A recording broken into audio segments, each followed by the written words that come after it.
नमस्कार साथियों, स्वदेश संवाद के इस कार्यक्रम में आपका स्वागत है। मैं हूं राजेश वाधवानी।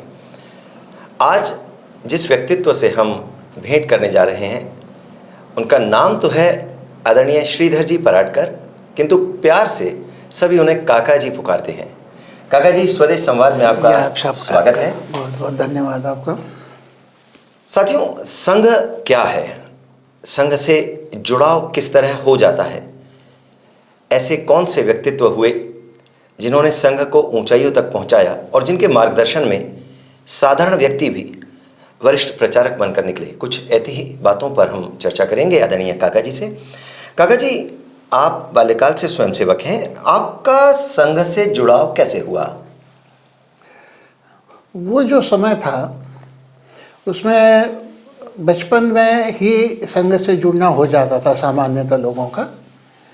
तो जो वातावरण था समाज का उसमें व्यायाम, खेल, इसके ऊपर महत्व था। बाकी आजकल के जो साधन है ये कम थे। तो पहला आकर्षण शारीरिक रूप से ही होता था, खेल के निमित्त, और उसी निमित्त ही लोग शाखा आते थे। शाखा में आने के बाद धीरे धीरे फिर विचारों से जुड़ना और ये सब हो जाता था। तो मैं भी उसी इससे गुजरा हूँ। 1964 की बात होगी, मैं चौथी कक्षा में पढ़ता था। तब साथ के जो टेम्बे जी थे पीजीवी में प्रिंसिपल, उनका लड़का था राजन। एक दिन उसने सहज कहा कि कबड्डी खेलने चलोगे? हमने कहा चलो। बस उस दिन गए तो अच्छा लगने लगा, क्योंकि घर के वातावरण भी और संघ के वातावरण में उस समय कोई बहुत अंतर नहीं था। वही संस्कार घर में मिलते थे, वही संस्कार वहाँ मिलते थे। तो हमें कुछ ऐसा लगा ही नहीं कि हम नया कुछ कर रहे हैं, इसलिए सहज आकर्षण बना रहा। अच्छा काका जी, कबड्डी खेल के निमित्त आप शाखा में गए, उसके बाद नियमितता, निरंतरता जो बनी रही, क्या कोई ऐसी घटना हुई या किसी प्रचारक का मार्गदर्शन मिला? कैसे आपकी नियमितता, निरंतरता शाखा के प्रति बनी रही? ये एक तो शाखा का जो वातावरण था वो, और दूसरा ये वहाँ बहुत बड़े बड़े लोग शाखा पर आते थे, तो उनका जो व्यवहार हमारे साथ रहता था, तो ऐसा लगता ही नहीं था कि उनमें और हमें कोई वो एक अंतर जो होता है ना वो नहीं दिखाई देता था। विभाग प्रचारक में श्री लाल जी तिवारी थे। इतना प्रेमपूर्ण, आत्मीयतापूर्ण व्यवहार होता था, ऐसा लगता था जैसे हमें ही उनके लिए सबसे महत्वपूर्ण व्यक्ति हैं। फिर तरानेकर जी थे, वो प्रेम से पूछताछ सब करते थे, लेकिन एकदम आत्मीयता उस समय नहीं बन पाई थी। लेकिन शाखा पर मुनीन्द्र मोहन चतुर्वेदी जी हैं, अरविंद धारब जी हैं, चिकटे जी हैं, ये सब आते थे, पदाधिकारी भी रहे हैं। और इतना उनका आत्मीयतापूर्ण व्यवहार था कि लगता था कि इतने बड़े लोग हैं, तो सहज लगता था कि इनके जैसा अपने को बनना है। बस वो एक आकर्षण, वहीं से प्रेरणा मिली। हाँ, और नियमितता बनी रही। मतलब जीवंत आदर्श हमारे सामने थे। जो हमारे मन की बातें थी वो लगता था कि ये तो बड़ा अच्छा है, ऐसा ही बनना चाहिए। काका जी, सभी ऐसा मानते हैं कि संघ अर्थात व्यक्ति निर्माण, चरित्र निर्माण, और यह कार्य शाखा के माध्यम से आरंभ होता है। तो ये शाखा की जो कार्य पद्धति है ये कैसी रहती है? ये सहज है, बिना सिखाए सीखना, और जिसमें जरा भी स्पार्क है वो स्वयं उसमें से सीख लेता है। ये पद्धति, वहाँ कुछ चीज़ बताई नहीं जाती। अब जैसे शाखा में एक परिचय का कार्यक्रम होता है। अब चौथी, पाँचवीं, छठवीं में पढ़ने वाले बच्चे हैं, एक 20-25 लोगों के सामने मंडल में खड़े होकर के अपना परिचय देता है, तो ये बौद्धिक देने की सबसे पहली सीढ़ी मैं मानता हूँ कि छोटे बड़े सब मंडल में बैठे हैं और उनके सामने खड़े हुए और अपना पूरा परिचय दे रहे हैं। खड़े होकर 4 लाइन 5 लाइन ही बोलनी होती थी, और रोज़ वो बोलनी होती थी। जिस दिन भी परिचय होता था तो सहजता आ जाती थी। दूसरा जो चर्चा होती है, उस चर्चा में एक लाइन दो लाइन का जवाब देना होता है, तो मन का जो, जिसे अपन कहते हैं कि मंच भीति या बात का, अपनी बात रखने में डर लगने वाला, वो उसमें से अपने आप दूर हो जाता है। तो ये हर कार्यक्रम की, खेल की भी है। तो प्रत्येक खेल संघ के इस शाखा में जो है, चाहे खो हो, चाहे कबड्डी हो, चाहे मैशीबाजी हो, चाहे सहायता वाला है, ये कोई भी खेल कम है और मानसिक परिवर्तन के साधन ज़्यादा हैं। वो अपने आप बदल जाते हैं जीवन में। तो शाखा अर्थात मानसिक परिवर्तन के साथ व्यक्ति को प्रत्यक्ष समाज की ओर अग्रसर करें। बिल्कुल। काका जी, संघ की कई गतिविधियाँ, कई आयोजन, कई कार्यक्रम, कुछ छोटे कुछ बड़े चलते रहते हैं। इन गतिविधियों की या कार्यक्रमों की या आयोजनों की रूपरेखा जो बनती है, क्या उनमें कुछ अंतर रहता है कि यह छोटा कार्यक्रम है, यह बड़ा कार्यक्रम है, या एक सामान्य प्रक्रिया है? वो बताइए कुछ, क्योंकि संघ के कार्यक्रम जो हैं एकदम विराट स्वरूप ले लेते हैं, छोटी गतिविधि भी भव्य रूप में सबके सामने आती है। यही कारण है कि कोई कार्यक्रम छोटा नहीं माना जाता। एक 10 लोगों की बैठक होती है तो उसके लिए ऊपर भी उतनी मेहनत होती है कि पहले नाम निकाल लेना कि किसको लाना है, फिर उन 10 लोगों को सूचना देना, फिर उन 10 लोगों को याद कराना कि तुम्हें आना है, फिर आए कि नहीं आए चिंता करना है, और जो नहीं आए हैं बाद में उनसे संपर्क करना, उसमें क्या हुआ, ये पद्धति रही जी। तो इसमें से वो स्वभाव बनता चला जाता है। तो ये बड़े कार्यक्रमों में भी यही चीज़ आ जाती है कि छोटी से छोटी बात के ऊपर ध्यान देना। अच्छा काका जी, विजयादशमी पर जो पथ संचलन निकलता है, स्वयंसेवक के लिए तो यह अपने आप में एक विशेष अवसर रहता ही है। सामान्य जन भी प्रतीक्षा करता है कि पथ संचलन निकलने वाला है और उसका स्वागत करना है। तो ये पथ संचलन की तैयारी कितने दिन पूर्व से आरंभ हो जाती है और कैसे ये सामान्य जन के लिए इतना आकर्षण का केंद्र बन चुका है?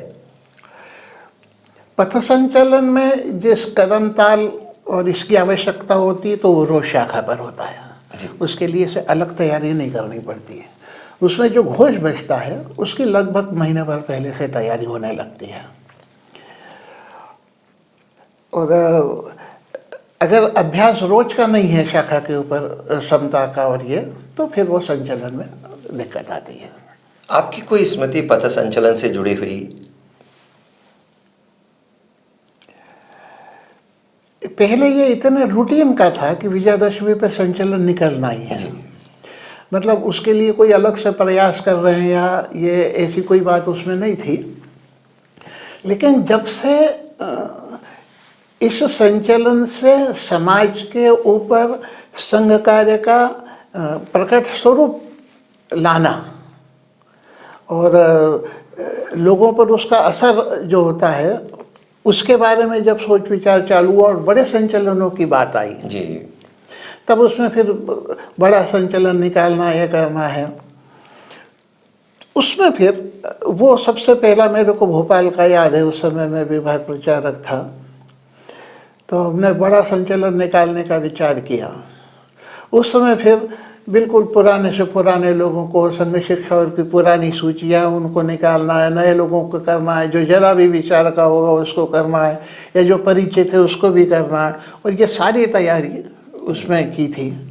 और जिस चीज़ का अभ्यास नहीं था या जिसको प्रकर्ष से अलग रखा जाता है प्रचार प्रसार का, तो वो भी उसमें पत्रकारों को भी बुलाना और वीडियो भी है, फोटोग्राफी भी, तो वो मेरे लिए एक अलग सा था। जी। काका जी, स्वयं सेवक से लेके आज आप अखिल भारतीय स्तर के अधिकारी तक पहुंच चुके हैं, विभिन्न दायित्वों का निर्वहन आपने किया है। कुछ इस बारे में बताइए कि क्या क्या दायित्वों का निर्वहन करते आए हैं और अब आप अखिल भारतीय स्तर पर साहित्य सृजन में सक्रिय हैं। तो जो आपका कार्य है, यह कार्य किस तरह से संघ के कार्यों को समाज तक प्रस्तुत करता है? ये आपके प्रश्न के दो भाग हैं। एक तो मेरा क्रम और दूसरा आज जो काम मैं कर रहा हूँ उसका समाज पर प्रभाव।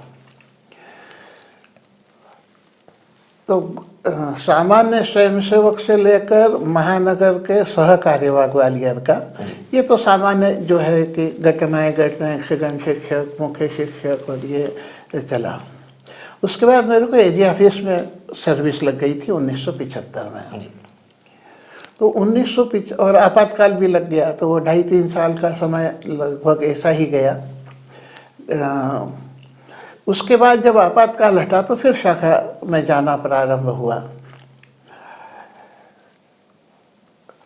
तो नौकरी कर रहा था, लेकिन साथ साथ संघ काम करना ये लगभग जीवन में तय था जी। और इसलिए बाकी सांसारिक जवाबदारियां नहीं ली थी। 1984 के बाद पंजाब में आतंकवाद बहुत चरम पर था और इसलिए प्रत्येक प्रांत से एक एक विभाग प्रचारक पंजाब को देना तय हुआ था। तो भोपाल के विभाग प्रचारक गोपाल राव ज्योतिकर थे, उनको पंजाब भेजना तय हुआ। तो सह प्रांत प्रचारक उस समय माननीय शरद चंद्र मेहरोत्रा जी थे, तो उन्होंने कहा यार तुमको निकलो जी। भोपाल भेजा है, भोपाल विभाग प्रचारक को भेजा तो एक खाली है, तुम्हें देना है। मैंने अपनी कुछ व्यक्तिगत दिक्कतें थी वो बताई, उन्होंने कहा नहीं वो सब मैं देखूंगा और तुम तो चलो बस। तो फिर प्रचारक निकल गए उसमें।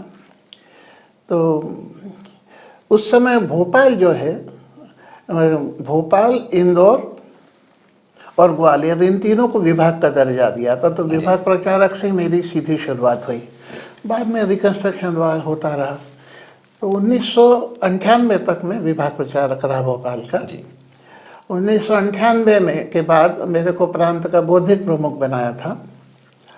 उस समय माणिक चंद जी वाजपेयी मामा जी जो हैं, जो स्वदेश के प्रबंध संपादक थे, वो बाहर से जो लोग आए थे विस्थापित होकर के, पंजाब, सिंध, बंगाल, बिहार, इन सब के ऊपर उस समय संघ के स्वयंसेवकों की क्या भूमिका रही थी उन विभाजन की विभीषिका को कम करने में, उसके ऊपर एक ग्रंथ लिख रहे थे। तो उनको हो गया था बीच में ही कर्करोग, तो उनको असुविधा थी और वो काम भी पूरा होना था। इसलिए उस समय शेषाद्री जी की तरफ से आया कि भाई आप यहाँ भेज दो किसी को। उस समय तक लेखन और इस सब से मेरा कोई संबंध नहीं था। अच्छा। हाँ, मतलब आलेख लिखना वगैरह ऐसा कुछ भी नहीं था। पहला मौका था कि वहाँ मैं गया और उसके पहले साहित्य से इतना ही संबंध था कि पढ़ने की रुचि भर थी। तो वहाँ फिर मामा जी के साथ वो कभी बोलते थे, कभी उन्होंने कुछ इकट्ठा करके रखा था, उस सब को लिखने का काम प्रारंभ किया। तो पहली पुस्तक ज्योति जला निज प्राण की, इसमें सहलेखक के रूप में रहा। वो काम पूरा हुआ ही नहीं था, 2002 के पास की बात होगी। तो फिर मध्य भारत की संघ गाथा लिखी जानी चाहिए, ये शेषाद्री का आग्रह था, सभी प्रांतों से था कि लिखो। तो उन्होंने कहा ऐसा करो कि आप मध्य भारत से प्रारंभ करते हैं, आप एक उदाहरण प्रस्तुत करो। तो मैं और मामा जी जो है वो काम निपटा के यहाँ आए और फिर हम मामा जी के साथ पूरे प्रांत में घूमे और मध्य भारत का संघ का इतिहास हम लोगों ने तय किया। वो दूसरी पुस्तक आई हमारी। वो ख़त्म होने को ही थी कि गुरुजी का जन्म शताब्दी वर्ष आना था। तो गुरुजी का समग्र उन्होंने, गुरुजी ने खुद ने तो कुछ नहीं लिखा, बोला ही था। तो वो सारा का सारा एकत्र करके और गुरुजी समग्र करके ग्रंथ प्रकाशित करने की संघ की योजना थी। तो उसके लिए फिर शेषाद्री जी ने कहा कि तुम अब ये पूरा हो गया तो वहाँ जाओ। तो फिर मैं नागपुर गया। तो 2.5 साल वहाँ रह करके जो 12 खंडों में प्रकाशित हुआ है, उसके संपादन में रंगाहरी जी थे, कृष्ण पावेजा जी थे, इनके साथ मिलकर हम लोगों ने काम किया। तो लगभग 2 साल में नागपुर रहा। तो ये मान लिया गया कि मेरा लेखन के साथ में जुड़ सकता हूँ। तो इसलिए अखिल भारतीय साहित्य परिषद के सीधे सह संगठन मंत्री राष्ट्रीय के रूप में मेरी नियुक्ति की गई। लेकिन मैं इन सब कामों में लगा हुआ था, इसलिए 2006 तक मैं केवल उसकी राष्ट्रीय समिति की बैठक होती थी उसमें जाता था, उसके अलावा कोई काम नहीं किया। मैं बन तो गया था 2003 में, लेकिन 2006 से सक्रिय रूप से अखिल भारतीय साहित्य परिषद का काम मेरे पास आया। फिर मैं कार्यक्रमों में जाने लगा, प्रवास चालू किए, ये पहला भाग है। फिर जब 2011 में भुज अधिवेशन में हमारे संगठन मंत्री थे सूर्य कृष्ण जी, उनको हार्ट अटैक भी आ चुका था, बड़ी डायबिटीज़ थी, तो उनको प्रवास में दिक्कत थी, तो उन्होंने फिर उस समय पूर्ण संगठन मंत्री का काम मिला मेरे को। तब से संगठन मंत्री के रूप में काम कर रहा हूँ। इसका दूसरा भाग ये है कि साहित्य परिषद का उपयोग जो आपने पूछा है, तो समाज जीवन के प्रत्येक क्षेत्र में जो संघ के विचार है वो पहुंचना चाहिए, एक बात थी। तो जैसे बाकी संगठन हैं कि मजदूर क्षेत्र में वो काम कर रहे हैं, ऐसे साहित्य के क्षेत्र में भी संगठन होना चाहिए। तो साहित्यकार वो तो ईश्वर प्रदत्त प्रतिभा से लिखता है, लेकिन लिखने के विषय क्या हों, उसके लिखे हुए को प्रकाशित करने का काम है। वो जो साहित्यकार है उनको संगठित करने का काम है, क्योंकि साहित्यकार और संगठित होना, ये जो स्वतंत्रता के पश्चात डाला कि साहित्यकार किसी से जुड़ा नहीं होना चाहिए, हालांकि ये भ्रम था। वो ये कहने वाले सबसे ज़्यादा जुड़े हुए थे, उनके संगठन थे और वो सब थे। तो दूसरा एक ये था कि साहित्य और भाषा, ये दो चीज़ें आती हैं उसमें। तो भाषा को लेकर भी हमारे देश में बड़ा विवाद है जी। तो अखिल भारतीय साहित्य परिषद देश के समस्त साहित्यकारों को और समस्त भाषाओं को और समस्त विधाओं को लेकर काम करती है। बाकी जो संगठन है वो किसी विशिष्ट विधा को लेकर के चलते हैं। तो ये साहित्य परिषद की विशेषताएं हैं कि इसमें सारी विधाओं को हम प्रोत्साहित करते हैं, सब प्रांतों को इसमें जोड़ते हैं और सब भाषाओं को, साहित्यकारों को इसमें जोड़ते हैं। तो राष्ट्रीय एकात्मता के लिए साहित्य होना चाहिए, ये भाव हम दे सके हैं। और दूसरा, बहुत सारे विषय जो साहित्य में अस्पृश्य मान लिए गए थे, संस्कृति, धर्म, इतिहास, राष्ट्र गौरव, देशाभिमान, इन सब चीज़ों के ऊपर लिखना मतलब सांप्रदायिक मान लिया जाता था, वो चीज़ हमने तोड़ी है और अब इस विषय को लेकर लिखा जा रहा है। और साहित्य परिषद ने इतने वर्षों में जो काम किया उसके कारण अब हमारे विषय जो हैं बहुत सारे विश्वविद्यालयों में संगोष्ठियों के विषय बन गए। ये हमारी सफलता मानेंगे। तो एकात्मता का भाव जन जन तक पहुँचे और साथ ही जिन विषयों को विस्मृत कर दिया गया था या षड्यंत्र पूर्वक उन्हें अस्पृश्य कर दिया गया था, उन्हें पुनः प्रस्तुत करना और दृढ़ता के साथ जन जन तक पहुंचाना। तो साहित्यकार जो है वो राष्ट्रीय दृष्टि से लिखे, इसको हम प्रेरित करते हैं। काका जी, पुनः थोड़ा सा हट के बात करते हैं कि कई आयोजनों में आप सक्रिय रहे, कई शिक्षा वर्गों में भी आप गए होंगे संघ के, तो किसी वरिष्ठ प्रचारक का मार्गदर्शन मिला हो और वह मार्गदर्शन चिरस्थायी रूप से स्मृति में बना रहा, ऐसा भी कोई घटनाक्रम हुआ?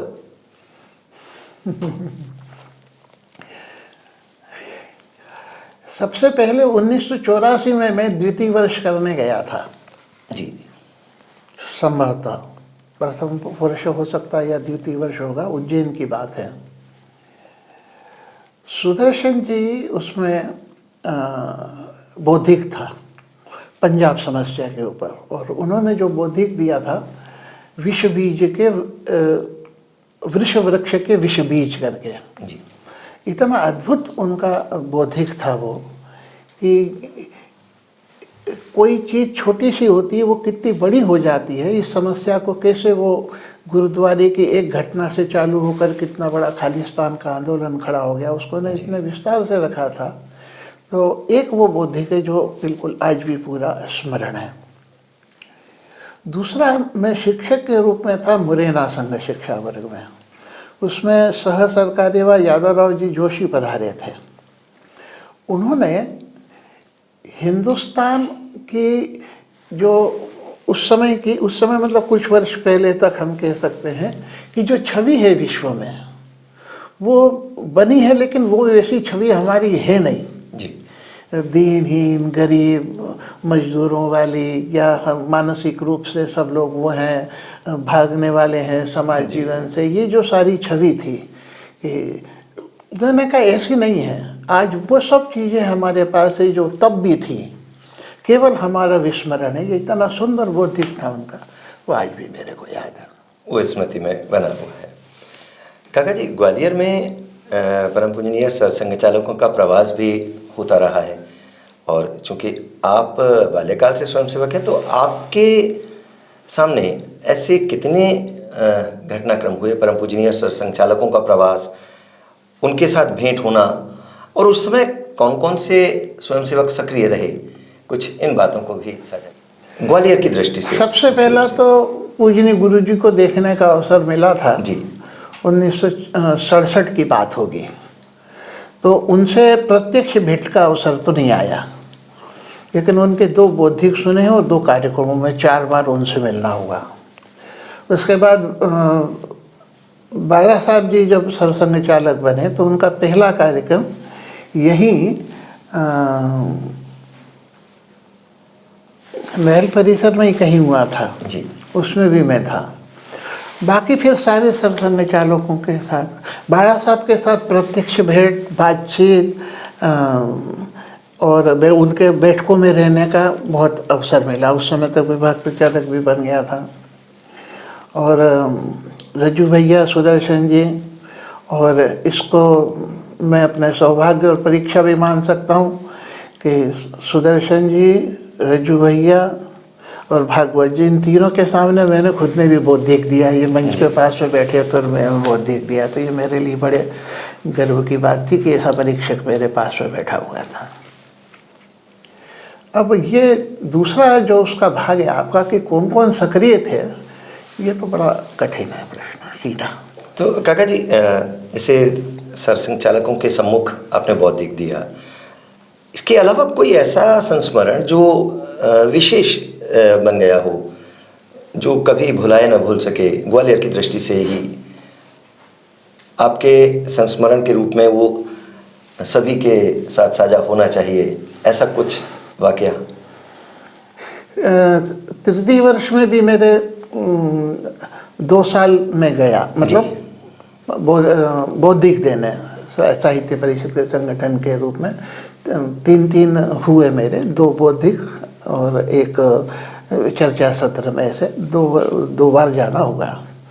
तो एक बार भागवत जी थे, उनकी उपस्थिति में हुआ, और रज्जू भैया के सामने दिल्ली के कार्यक्रम में गुरु पूर्णिमा के ऊपर बोलने का अवसर मिला था।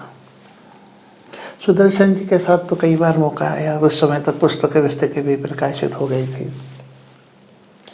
एक प्रसंग आपने पूछा नहीं है, लेकिन संघ में कितना विचार किया जाता है इसका मैं बताऊं कि बहुत सोच समझ करके, क्योंकि विभाजन के समय का कोई इतिहास लिखित नहीं था जी। और वही लोग बता सकते जिन्होंने भुगता है, जिन्होंने अनुभव किया। जी। तो इसलिए हम लोगों ने 4000 लोगों के इंटरव्यू लिए थे, जो लोग पंजाब से आए थे इधर, सिंध, पंजाब, बंगाल। तो यहाँ बम्बई जा कर के, कलकत्ता जा कर के, और विशेष फिर हम लोग दिल्ली रहे और मोहल्लों में बैठ के करके हमने लोगों से पूछा था, और एक गांव की घटना को उसमें हमने वो ले किया है। तो बड़ी मेहनत हुई थी जी। लेकिन उसी समय सांप्रदायिकता और इसको लेकर इतना संसद का और देश का वातावरण कलुषित हो गया था कि पुस्तक पूरी तैयार हो गई, कंपोज हो गई, और 5-7 अच्छे लोग थे। 5 जने के पहले संपादक रहे, रामशंकर अग्निहोत्री जी थे, इस टाइप के थे, देवेंद्र स्वरूप जी थे। तो इन सबको मालूम था, बीच बीच में मिलना भी होता रहता था। तो उन्होंने कहा इस पुस्तक को अभी निकालोगे तो ये तो बूमरैंग हो जाएगा संघ के लिए, नहीं निकालना चाहिए। तो 6 महीने का समय निकल गया। तो एक दिन रज्जू भैया ने पूछा, अरे तुम लोगों की किताब का क्या होगा? तो मैंने कहा ऐसा ऐसा मामला है। अच्छा, तो फिर उन्होंने सुदर्शन जी से पूछा, सरकारी बात है, तो सूर्य जी ने कहा ऐसा ऐसा सबका विचार था। उन्होंने कहा लेकिन जिस उद्देश्य से हमने तैयार किया है वो तो होना चाहिए, और लोगों को मालूम तो पड़े, वो क्या प्रतिक्रिया देंगे देते नहीं, उसकी हम क्यों को फिक्र करें। उन्होंने कहा नहीं, एक बार आप देख लो। तो फिर मैं 15 दिन फिर दिल्ली गया और रोज़ 2 घंटे सवेरे अल्पाहार के बाद रज्जू भैया को पूरा पढ़ करके सुनाता था। जब उनको किसी का समय वो देते नहीं थे, सवेरे 9 से 10:30 तक का समय 1.5 घंटा पढ़ के सुनाता था। तो ज्योति जला निज प्राण की पुस्तक अथ से इति तक उनको पूरी पढ़ करके सुनाई। उन्होंने एक भी शब्द, एक भी पंक्ति में संशोधन नहीं कराया और कहा इसको छापा। वो किताब छपी है। तो बड़े स्तर पर भी शेषाद्री जी हैं, वो हैं, ये कि तैयारी करने के पहले बाद में सब में भी कितना आपस में तालमेल और बातचीत इतनी सहजता से वो करते हैं, ये बड़ी बात थी। काका जी, कुछ ऐसे नाम स्मृति में हैं आपने जब शाखा में जाना आरंभ किया तब से लेकर आज तक कई लोगों ने आपके सानिध्य में कार्य किया, कई के साथ आपने कार्य किया और आज वो अखिल भारतीय स्तर तक पहुंच चुके हों या कुछ विशेष दायित्वों का निर्वहन कर रहे हों, ऐसे कुछ नाम स्मृति में हैं? ना स्मृति नहीं कह सबके सब कर ही रहे हो, तो कुछ ऐसे नाम साझा कीजिए और उनसे जुड़े प्रसंग। एक तो श्री राम जी अरावकर हैं जी, ग्वालियर के ही रहने वाले हैं, लेकिन बाद में भोपाल चले गए थे, स्वयंसेवक बने। वो विभाग प्रचारक रहे, मैं भी विभाग प्रचारक रहा, तब तो मिलना होता ही था। और आज वो विद्या भारती के राष्ट्रीय संगठन मंत्री के रूप में काम कर रहे हैं। एक अभय महाजन है भोपाल के, मैं वहाँ विभाग प्रचारक था और वो विद्यार्थी परिषद का प्रांत का काम देखते थे। उनके साथ भी बहुत काम करने का मौका मिला। आज वो दीनदयाल शोध संस्थान के राष्ट्रीय संगठन मंत्री के रूप में काम कर रहे हैं। प्रभाकर केलकर भी विभाग प्रचारक थे मेरे साथ में, बाद में वो राष्ट्रीय संगठन मंत्री, महामंत्री बने भारतीय किसान संघ के। ऐसे बहुत सारे नाम हैं, उनको बताना कठिन है। विश्व हिंदू परिषद में 3-4 लोग राष्ट्रीय स्तर पर काम करने वाले बने। परमानंद जी हैं जो हमारे अपने यहाँ विभाग जिला प्रचारक हैं। धर्मनारायण जी जो साहब प्रांत प्रचारक रहे महाकौशल में। ऐसे 5-6 लोग तो विश्व हिंदू परिषद में ही हैं। आजकल राष्ट्रीय संगठन मंत्री हैं गणेश मिश्रा जी, वो भी यहीं से ग्वालियर के यहाँ से निकले हैं। तो मेरे को लगता है कि ऐसी संख्या अगर निकालने जाएंगे राष्ट्रीय स्तर के तो 25-30 से ज़्यादा निकलेंगे। काका जी, बहुत ही अच्छा लगा आपने जो स्मृतियाँ साझा की, जो संस्मरण आपने सुनाए। साथियों, संघ कार्य के बारे में भी हमने जाना, संघ की पद्धति कैसे व्यक्ति को जोड़कर समाज निर्माण की ओर अग्रसर करती है, ये भी काका जी ने बताया। कुछ इसी तरह के व्यक्तित्वों से आगे भी भेंट जारी रहेगी। काका जी, आपने समय दिया, आपका बहुत बहुत धन्यवाद। और स्वदेश संवाद के इस कार्यक्रम की अगली श्रृंखला में आपसे पुनः भेंट होगी। तब तक के लिए नमस्कार।